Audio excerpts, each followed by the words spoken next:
उत्तर प्रदेश के बहुत ही जाने माने एक बहुत ही एक्सपर्ट और वरिष्ठ पत्रकार हैं ब्रजेश जी, आपका बहुत शुक्रिया। तो कल जब ये लिस्ट आई और आज जब तावड़े जी का नाम घोषित हुआ, इनमें आप क्या तारतम्यता देखते हो?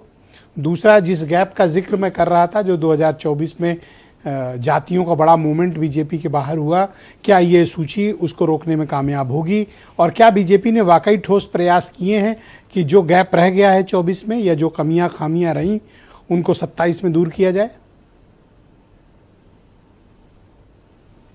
हाँ ब्रजेश जी, ये कठिन चुनौती है बीजेपी के लिए, और इतनी कठिन चुनौती है कि उन जातियों को जो इनसे अलग हो गए थे जी, और उनको फिर से लाना, तो ये जो सूची आई है ये तो एक संकेत के लिए है, और इससे ये उम्मीद कर लेना कि साहब बिल्कुल इसके कारण आ जाएंगे, मुझे नहीं लगता है।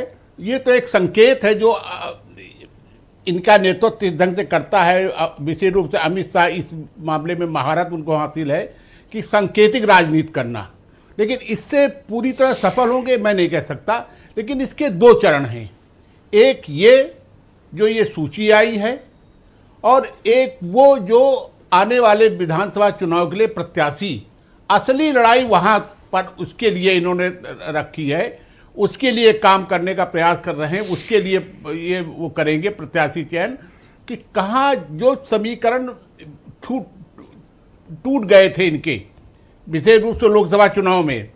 मैं जब दौरा कर रहा था तो लोग मुझसे कहते थे कि साहब फैजाबाद से देखिए और गोरखपुर तक ज़्यादातर आपको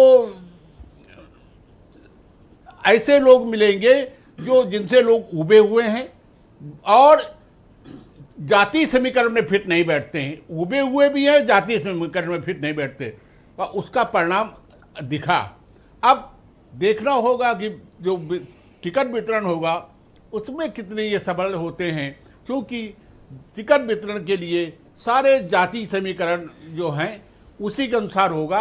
अब ये दो चरणों जो लड़ाई हो रही है, तो एक चरण तो ये हो गया है, इसमें पूरा प्रयास किया गया है। इन्होंने, इनके जो प्रदेश अध्यक्ष हैं वो कुर्मी हैं, और जहाँ तक ठाकुर के वाली बात है मुख्यमंत्री स्वयं है, तो उन दोनों को अलग रखा गया। उसमें सूची में उन लोगों को शामिल करने का प्रयास किया जो लोग अन्य पिछड़ी जातियां हैं, इनको विशेष रूप से। ब्रजेश जी, मैं दो सवाल आपके समक्ष प्रस्तुत करता हूं। पहला सवाल यह है कि जो जातियों का मूवमेंट हुआ जिसका मैं प्रारंभिक उद्बोधन में जिक्र कर रहा था, कुर्मियों का, कुशवाहों का और पासियों का, इनको रोकने का कोई ठोस बंदोबस्त बीजेपी के पास है, या सांकेतिक पद बांटकर इस कम्युनिटी को रोकने की या वापस लाने की कोशिश? सवाल नंबर एक। सवाल नंबर दो, पिछले कई मीडिया हाउसेस के मैंने सर्वे देखे, वो सर्वे ये सजेस्ट करते हैं कि मोर देन 40% सिटिंग एमएलएस के टिकट काटने पड़ेंगे, वरना बीजेपी को बहुत नुकसान होगा। हाँ, अब ये मुद्दे की बात है कि जब तक टिकट नहीं काटेंगे, जाति संतुलन नहीं ठीक होगा। इसके लिए इनके पास पूरी रिपोर्ट है। ये लोकसभा चुनाव के पास इनके पास गई।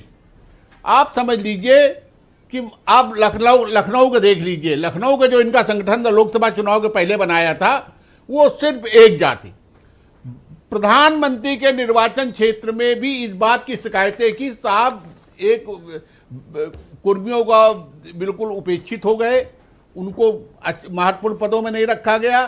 तो ये सारी रिपोर्टें इनके पास गई हैं। यही कौशाम्बी का मामला रहा, यही अन्य क्षेत्रों का मामला रहा। तो अब ये जो है ये सूची तो आ गई है। इस सूची से यदि सोचे कि इससे सारा कुछ बदल जाएगा, मुझे नहीं लगता बदल जाएगा। लेकिन जो टिकट वितरण होंगे, जो टिकट काटे जाएंगे, जो नए टिकट दिए जाएंगे, सारी लड़ाई उसी जगह है। जो लोग इस लड़ाई में जीत जाएंगे वही चुनाव जीत जाएंगे।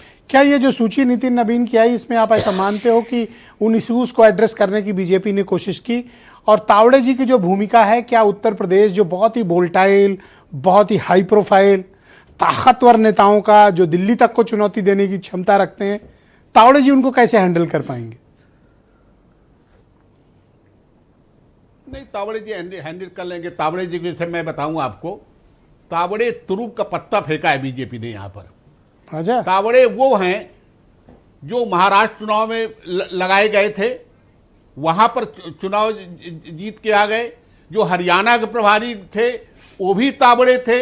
हरियाणा जो हारी बाजी थी, कोई आप कहते थे कि मतगणना तक कि हरियाणा जीत जाएंगे, कोई नहीं कहता था सर। 11 चैनलों में 10 कह रहे थे कांग्रेस की सरकार। गए, बिहार जीत 11 में 10। हाँ, सारे लोग, सारे सर्वे आ गए थे, सब कुछ आ गए थे। देखिए सवाल अब चुनाव जो है सिर्फ इसी से नहीं लड़े जाते। आधी लड़ाई तो रणनीति की होती है, एक एक वोटर निकालने की होती है, उन मुद्दों की होती है जो समाज के बीच में वो। बहुत शुक्रिया सर, कृपया हमारे साथ जुड़े रहिएगा। वीरेंद्र सिंह जी हमारे